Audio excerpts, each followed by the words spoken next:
Friends, ప్రతి ఒక్కరి జీవితంలో డబ్బు చాలా ఇంపార్టెంట్ రోల్ ప్లే చేస్తుంది. అది మన జీవితంలో కావలసిన అవసరాలు తీర్చుకునేందుకు, అలాగే మనం జీవితంలో అవసరాలని యూజ్ చేసుకుంటూ మన డే టు డే లైఫ్కు, హెల్త్కు, మనీ, మన గ్రోత్ గురించి, మనం చదువుకున్న గురించి, మన ఫుడ్ గురించి, అలా ఎలాంటి రిక్వైర్మెంట్స్నైనా ఫుల్ఫిల్ చేసేందుకు డబ్బు చాలా ఇంపార్టెంట్. అలా డబ్బు ఇంపార్టెంట్, బట్ డబ్బు లాగానే మనకు చాలా మన లైఫ్లో ఇంపార్టెంట్ ఉన్న కొన్ని విషయాల గురించి, ఇంక్లూడింగ్ డబ్బు మనం చెప్పుకుంటున్న ఇతర విషయాలు కలిపి మనం డెవలప్ అయితే ఒక అద్భుతమైన మనిషిగా, ఒక సక్సెస్ఫుల్ పర్సన్గా, సమృద్ధితో మన జీవితం, సంతృప్తితో మన జీవితం అనేటట్టు మనం ముందుకెదుగుతాము. వాటి గురించి చూసినప్పుడు మన యాటిట్యూడ్, మన వైఖరి ఎలా ఉంది? ఫ్రెండ్స్, మనకు తెలిసిన వాళ్ళు, మనతో ఈక్వల్ రిలేషన్స్ ఆర్ ఫ్రెండ్స్ అలా ఉంటే మనం నార్మల్గా ఎలా మాట్లాడినా ఇట్ ఈస్ ఓకే. కొన్నిసార్లు కోపం వచ్చినా, వాళ్ళ కోపం వచ్చినా, బట్ ఎప్పుడైతే మనకన్నా పెద్దవాళ్ళు ఆర్ మనని ఇన్ఫ్లుయెన్స్ చేసే కెపాసిటీ ఉన్న వాళ్ళు, మనం వర్క్ చేస్తున్న కంపెనీలో బాస్లు, లేదా మనము ఏదైనా బిజినెస్ చేస్తున్నప్పుడు మనం లోన్ తీసుకున్న బ్యాంక్ మేనేజర్స్, ఎందుకంటే వాళ్ళు మనకు లోన్ ఇచ్చారు, so they are very influencing to us. అలా ఎవరైతే ఇన్ఫ్లుయెన్సింగ్ అథారిటీస్ ఆర్ మన ఇంటిలో పెద్దవాళ్ళు, ఫాదర్, మదర్ లాంటి వాళ్ళతో మనం ర్యాష్గా మాట్లాడలేము. Because they have that power and they have that relation also. మా మదర్, ఫాదర్ అంటే మనం ఎంత ఫ్రీడమ్ ఉన్నా తప్పుగా మాట్లాడలేము. వేరేస్ బ్యాంక్ మేనేజర్ లోన్ ఇచ్చాడు కాబట్టి మనం తప్పుగా మాట్లాడితే ఆయన క్యాన్సిల్ చేయొచ్చు. మనం జాబ్ చేసే కాడ మనం కేర్లెస్గా మాట్లాడితే వాళ్ళు మన జాబ్ని తీసేయచ్చు. సో అక్కడ మన వైఖరిలో ఉండాలి. మనం చాలా శాంతంగా, రెస్పెక్ట్ఫుల్గా వాళ్ళు చెప్పింది చేసుకుంటూ, వాళ్ళు చెప్పింది నేర్చుకుంటూ మంచి మనుషుల్లా బిహేవ్ చేయాలి. అలాగే మనకన్నా చిన్నవాళ్ళు ఆర్ మనకన్నా జూనియర్స్ ఆర్ మన ఇంట్లో పనిచేసే వాళ్ళతో మనం కొద్దిగా గట్టిగా మాట్లాడినా, కోపంతో మాట్లాడినా, ఇబ్బందికరంగా మాట్లాడినా మనకు ఎఫెక్ట్ పడదు, బట్ వాళ్ళకి ఎఫెక్ట్ పడుతుంది. అలాంటి సిచ్యువేషన్లో మనకు కోపం వస్తే కోపం చూపెడతాము. బట్ ఫ్రెండ్స్, హ్యుమానిటీ అనేది అందరం సమానం అని చెప్తుంది.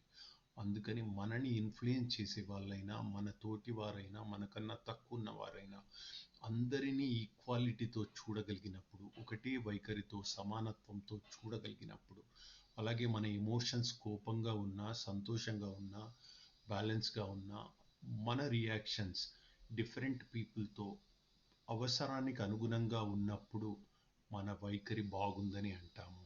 అందుకని వైఖరి మనం, మన జీవితం, మన ఎండ్ రిజల్ట్స్, మనం ప్రతి ఒక్కటి చేంజ్ చేస్తుంది. మన యాటిట్యూడ్, మన వైఖరి is one of the greatest wealth in our life. It is as equal as money to grow and continues to grow and also have good relations with people. అలాగే friends, మన ఆలోచన విధానం, మనం ఇతరులతో ఎలా మాట్లాడుతున్నామో, మనం మనం నేర్చుకున్న విషయాలను, మన ఎక్స్పీరియన్స్ని, అలాగే మన చుట్టుపక్కల ఉన్న సిచ్యువేషన్స్ని, అలాగే మనలో ఉన్న యాటిట్యూడ్, వైఖరులని, ఇవన్నీ కలిపి మన మనకు ఏదైనా క్వశ్చన్ వచ్చినా, ఎవరికైనా ఆన్సర్ చేయవలసిన, ఆర్ దేనికైనా మనం సొల్యూషన్ వెతకాలన్నా, మనలో ఉన్న ఈ 4 క్వాలిటీస్ కలిపి మన మైండ్ సెట్ ఒక సొల్యూషన్ ఇస్తుంది. సో ఫ్రెండ్స్, ఇలాంటి సిచ్యువేషన్లైనా మన మనస్సుని, మన ఆలోచన విధానాన్ని పాజిటివ్గా ఉంచుకోవాలి, నలుగురికి నచ్చేలా ఉంచుకోవాలి, మన డిసిషన్స్ ఇతరులకు ఇబ్బంది లేకుండా ఉండాలి, ప్రతి ఒక్కరిని సంతోష పెట్టేలా విన్ విన్ సిచ్యువేషన్లా ఉండాలి. మైండ్ సెట్లో fixed mind set and growth mind set అని రెండు ఉంటాయి. అలాగే ఇంకొన్ని మైండ్ సెట్ని కూడా ఈ మధ్య కాలంలో చెప్తున్నారు. అయినప్పటికీ fixed mind set and growth mind సెట్ని ఇవన్నీ కవర్ అయిపోతాయి. ఫిక్స్డ్ మైండ్ సెట్ అంటే మనం ఉన్న స్థానంలోనే ఉంటామని, మనం ఇంకా డెవలప్ కాలేమని, మనకు ఉన్న నాలెడ్జ్ సరిపోదని, మనకంత టాలెంట్ ఆర్ కేపబిలిటీ లేదని, మనని మనమే తక్కువ చేసుకొని ఉన్న కాడనే ఉంటాము. మన గ్రోత్ ఉండదు. మనం గ్రోత్ గురించి అనుకోకుండా దేవుడు మనకింతే ఇచ్చాడు, మనకింతే రాసి పెట్టాడు, అందుకని ఇలా ఉన్నాం అనుకుంటాము. బట్ నిజానికి ఏ సిచ్యువేషన్లోనైనా, ఏ ఏజ్లోనైనా మనుషులుగా మనం గ్రోత్ మైండ్ సెట్ని డెవలప్ చేసుకోవచ్చు. గ్రోత్ మైండ్ సెట్ అంటే మనం ఉన్న స్థితికి వెళ్ళి ఉన్నత స్థితికి వెళ్ళేందుకు ఏం చేయాలి, ఎలా మనము పీపుల్ని కనెక్ట్ కావాలి, ఎలా విషయాలు నేర్చుకోవాలి, మనకున్న ఛాలెంజెస్ ఏంటి, మనకున్న డ్రాబ్యాక్స్ ఏంటి, మనకు ఎలాంటి క్వాలిటీస్ ఉండాలి. ఎగ్జాంపుల్, కమ్యూనికేషన్ స్కిల్ లేదు, ఇతరులతో మాట్లాడే ధైర్యం లేదు, ఆర్ లీడర్షిప్ క్వాలిటీ లేదు, అలాగే గ్రూప్ని మేనేజ్ చేసే క్వాలిటీ లేదు. ఏ క్వాలిటీ అయినా మనం జీవితంలో నేర్చుకోవచ్చు. అలా నేర్చుకోగలం అనే కాన్ఫిడెన్స్ ఉన్నప్పుడు మీ మైండ్ సెట్ పాజిటివ్గా ఉంటుంది. మీరు నేర్చుకునేందుకు సంతోషంగా ముందుకెళ్తారు. ఇలా నేర్చుకుంటూ ఉంటే మీ వైఖరి అండ్ మీ యాటిట్యూడ్, మనస్తత్వం మిమ్మల్ని పెద్ద పెద్ద సక్సెస్లకు చూపెడుతుంది. అలాగే గొప్ప విజయాలకు మీరు ముందుకు వెళ్తారు ఫ్రెండ్స్. అలాగే కన్స్ట్రక్టివ్ థింకింగ్ అని ఒకటి ఇంపార్టెంట్. కన్స్ట్రక్టివ్ థింకింగ్ ఎలా ఉండాలంటే, మనకు ఎలాంటి ఛాలెంజెస్ ఉన్నా, ఎలాంటి సిచ్యువేషన్స్ ఉన్నా, మనం చేస్తున్న పనిలో రిజెక్షన్స్ ఉన్నా, ఆర్ కొత్త పనులు చేయాలంటే మనం కనెక్షన్స్ డెవలప్ చేసుకోవాలన్నా, learning from mistakes or learning from experiences, అలాగే ఫ్లెక్సిబుల్గా ఉండాలి, క్రియేటివ్గా ఉండాలి. మనం ఏ విషయంలో కాంప్రమైజ్ కాకూడదు, లాజికల్గా ఉండాలి, పాజిటివ్గా ఉండాలి. మనం ఆలోచించే ప్రతి విషయంలో ఇలాంటి ప్రతి ఇంపార్టెంట్ ఆస్పెక్ట్ని కవర్ చేసుకుంటూ మనం ముందుకెళ్తే మన సక్సెస్ చాలా బాగుండేందుకు ఆస్కారం ఉంటుంది. అందుకని ఫ్రెండ్స్, మనం ఎప్పుడైనా ఓపెన్గా నేర్చుకునేందుకు, అలాగే అందరితో కలిసి విషయాలు నేర్చుకునేందుకు ముందుకెళ్ళాలి. మనం చేస్తున్న ఏ పనిలోనైనా మనకు క్లారిటీ ఉండాలి. అలాగే ఆ క్లారిటీ తోటి మనం ఎలాంటి రిజల్ట్స్ తెచ్చుకోగలుగుతామో మనకు తెలిసి ఉన్నప్పుడు మనం జీవితంలో చాలా సక్సెస్ఫుల్గా ముందుకెళ్తాం ఫ్రెండ్స్. ఇలానే కాకుండా మన పాజిటివ్ థింకింగ్ అనేది చాలా ఇంపార్టెంట్. ఏ పని చేసినా అది వెరీ వెరీ ఇంపార్టెంట్. మనలో అది లేనప్పుడు మనం అనుకున్నట్టు జీవితంలో ముందుకెళ్ళలేము ఫ్రెండ్స్.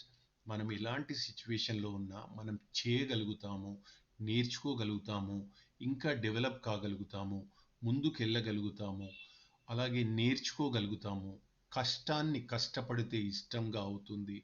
ఇలాంటి భావనలతో మనం ముందుకెళ్తే జీవితంలో ఎన్నో విషయాలను మనం సాధించవచ్చు.